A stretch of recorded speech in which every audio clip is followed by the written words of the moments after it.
Hello, everyone. Welcome to DataNext podcast. This is your host, Zeeshan Baig. I am founder and CEO of DataNext Solutions based in Chicago, Illinois. At DataNext, we take care of all your cloud, big data, and DevOps computing needs. So, today's topic is understanding what is cloud transition, how our processes and practices are changing with cloud computing, what we used to do, and what we are doing now. So, without any delay, let's dive into it. As we all know, the industry is currently going through a very large transition. We are moving away from the world of private data centers, VMware based solutions, to more how we can embrace public clouds like AWS, Azure, or Google Cloud Platform. As we go through this change, it's not a simple change of a couple of tools or slight change of a process. It's a complete mindset. In my opinion, it's not a technology shift. It's more of a business shift.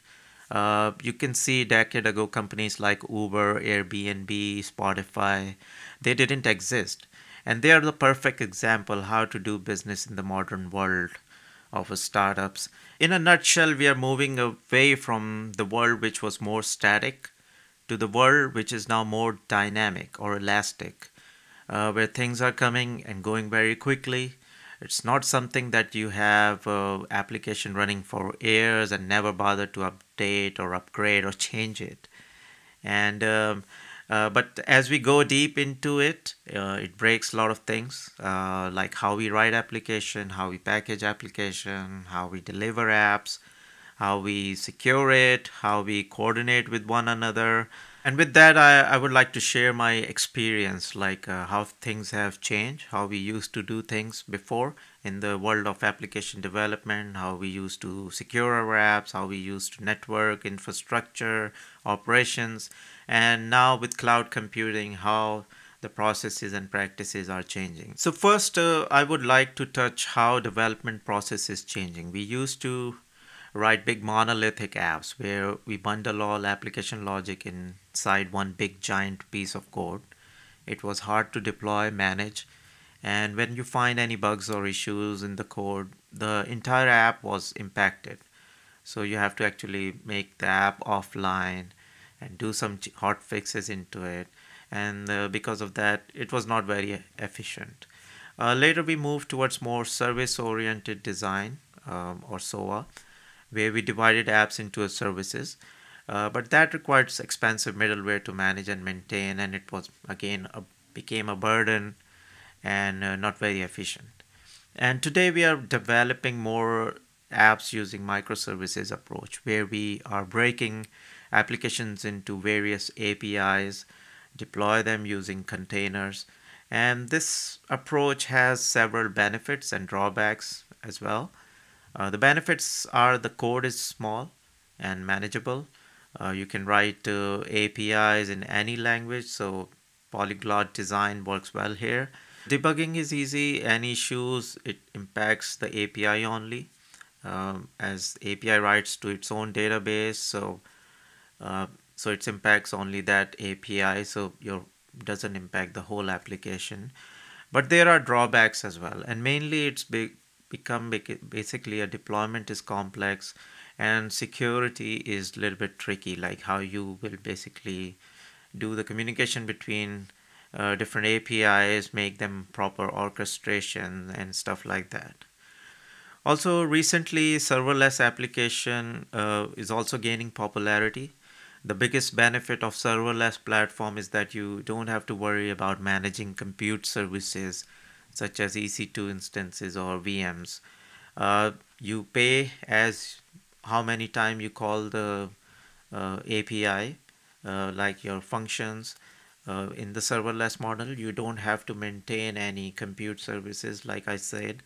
So it's but it's a different mindset. You have to design your application to cater for that, and there are like again the complexity comes with the serverless application as well. But that's where I see the trend is going.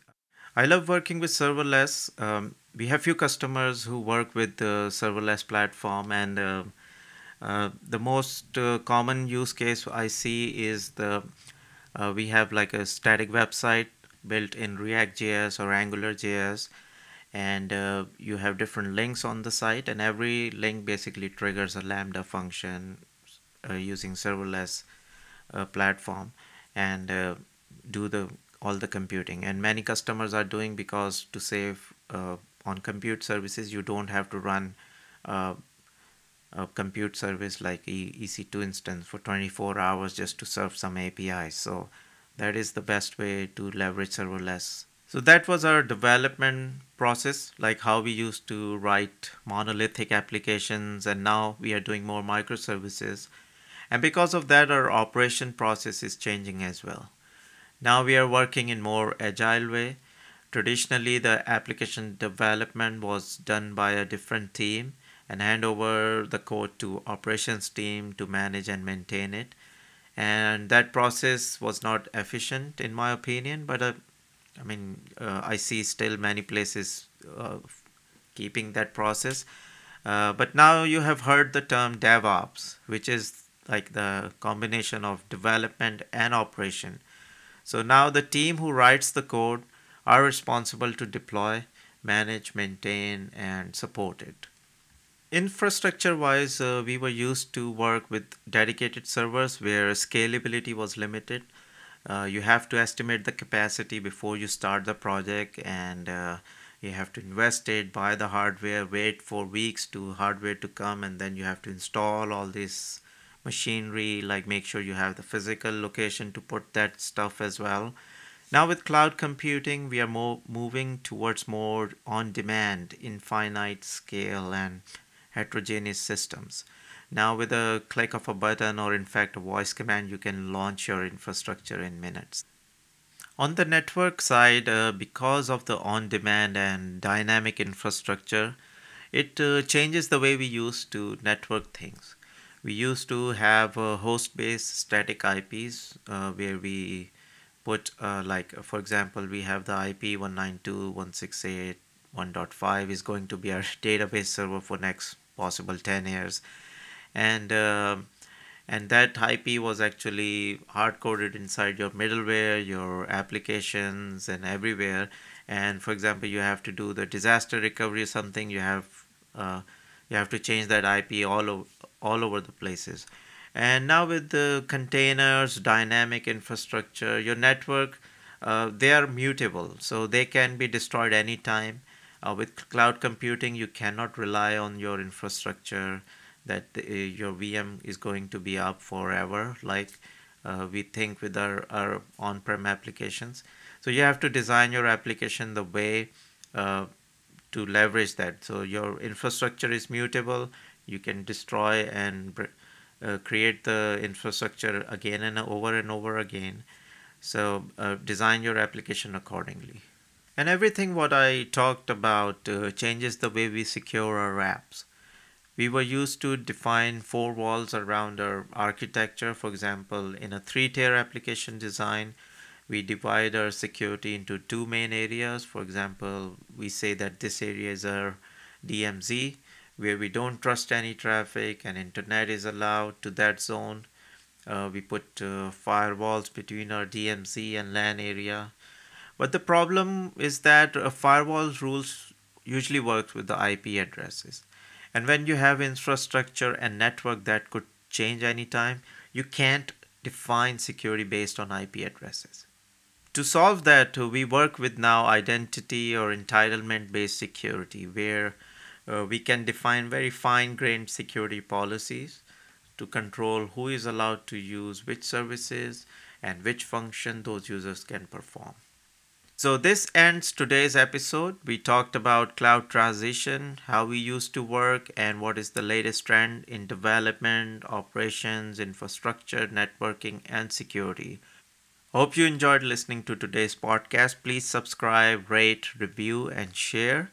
And you can contact me on podcast@datanextsolutions.com and follow me on Twitter at IAM Baig. I can spell it IAMZEESHANBAIG. That is B for boy. I'll see you next week with another topic. Till then, have a great day.